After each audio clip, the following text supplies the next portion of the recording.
Assalamualaikum warahmatullahi wabarakatuh. Baik, selamat pagi. Salam hari Isnin. Hari ini 22 Jun. Semalam last kita nyambut Syawal katanya kan. Baik, untuk hari ini cikgu akan ajar kamu semua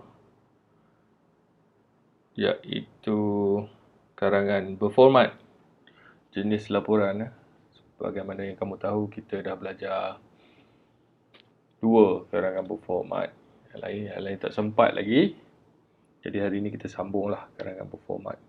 Yang seterusnya iaitu jenis laporan. Jenis laporan ni selalunya ditulis oleh setiausaha lah untuk persatuan-persatuan ataupun kelab-kelab untuk melaporkan kepada pentadbir ataupun pihak yang lebih atas berkenaan apa yang telah berlaku ataupun apa yang dilaksanakan di sekolah ataupun di dalam satu-satu badan persatuan tersebutlah.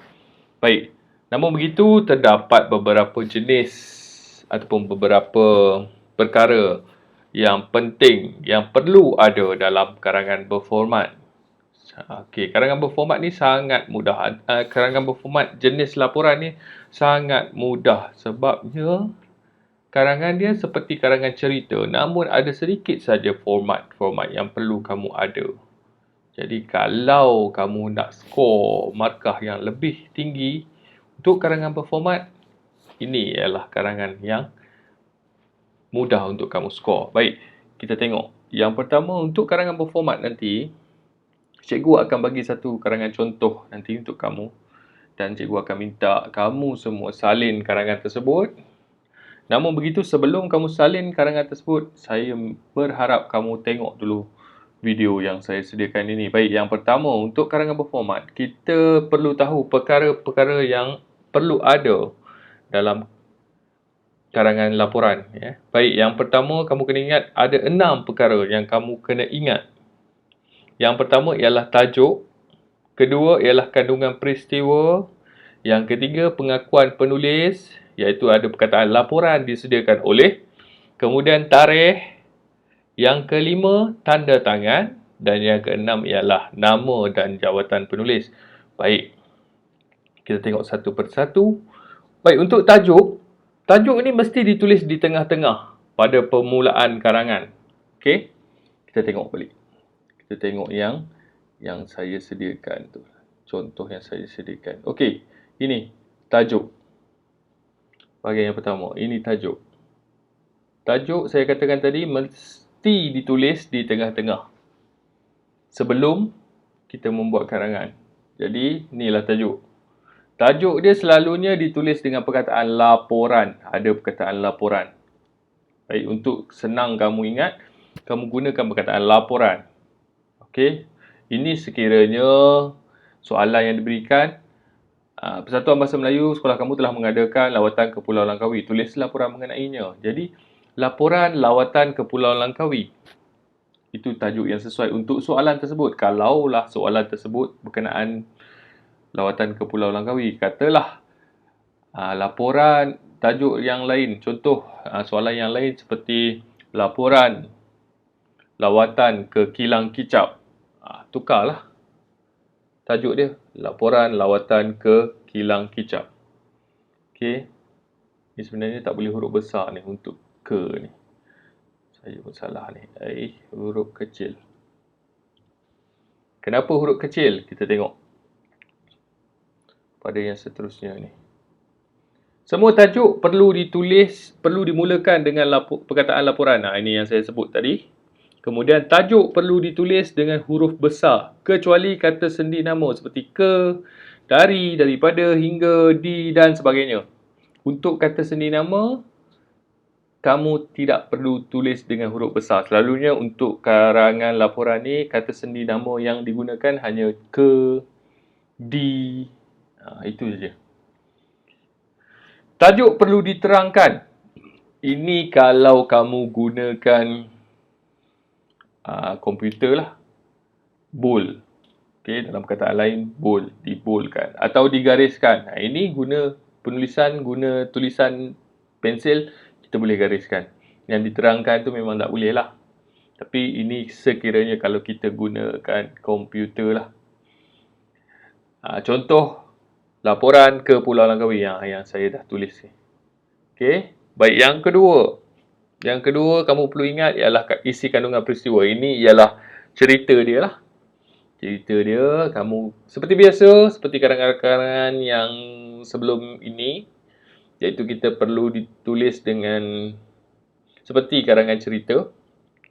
Mempunyai 6 perenggan, ada 6 perenggan semuanya, mempunyai pendahuluan macam biasa, ada pendahuluan, 1 perenggan, 4 isi, iaitu ada perenggan, 4 perenggan untuk isi dan 1 perenggan untuk penutup. Jadi semuanya ialah 6. Okey. Seterusnya, ayat perlu ringkas dan mudah untuk difahami oleh pembaca. Tak perlu ayat yang berbunga-bunga macam karangan novel. Tak payah macam novel. Okey.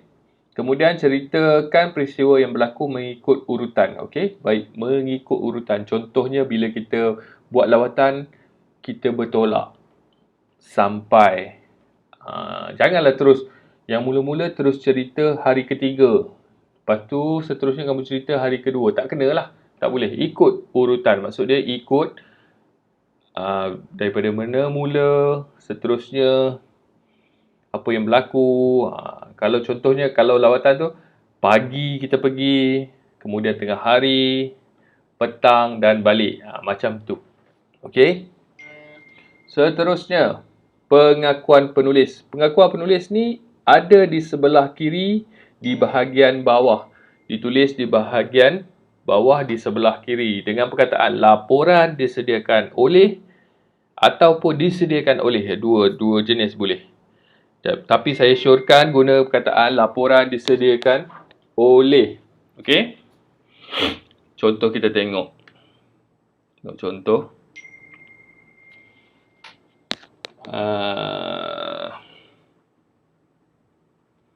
Ini isi kandungan. Ini yang tadi isi kandungan cerita. Ini cerita dia lah. Ada sampai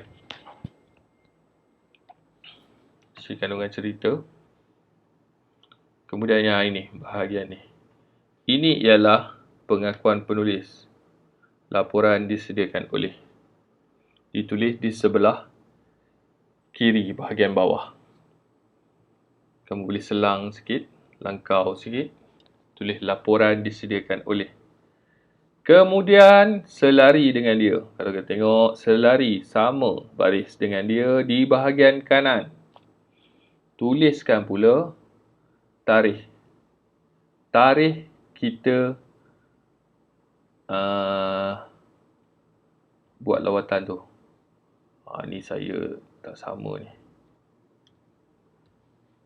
Tarikh buat lawatan. Contoh tarikh lawatan tu pada 29 Mei 2019.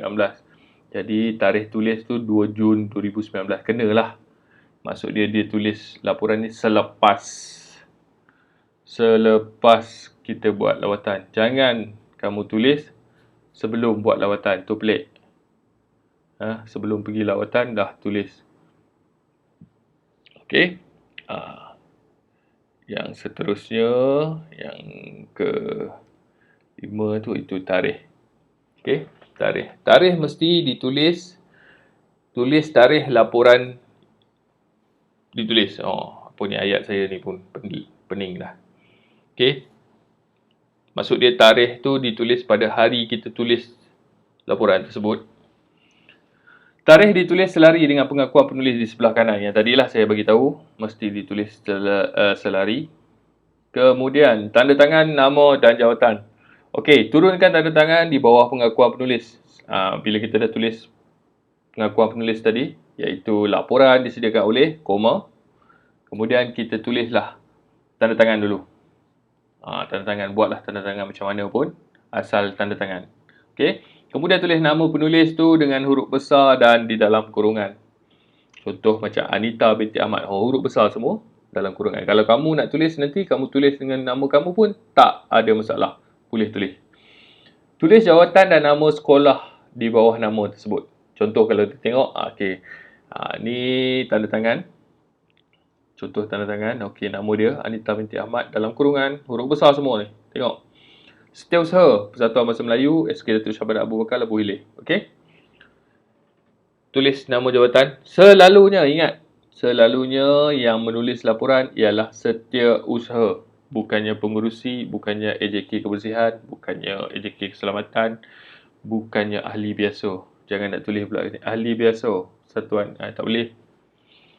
Okey, selalunya setiausaha. Bukan bendahari. Bendahari kerja dia kutip duit. Okey.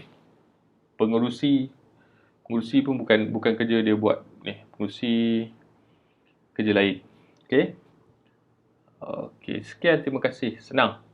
Okey, untuk pembelajaran hari ini, cikgu harapkan kamu fahamlah ada 6 elemen tu. Okey, saya nak kamu salin balik contoh laporan ni di dalam buku penulisan kamu. Okey, untuk darjah 6 di dalam buku B, buku B. Ni, laporan lawatan.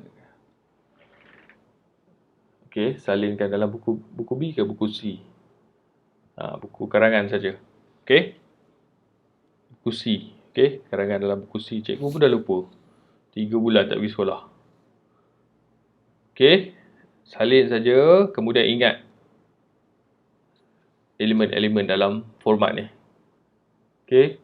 Cikgu akan sediakan, masukkan link untuk karangan ni bersama dengan video tu nanti.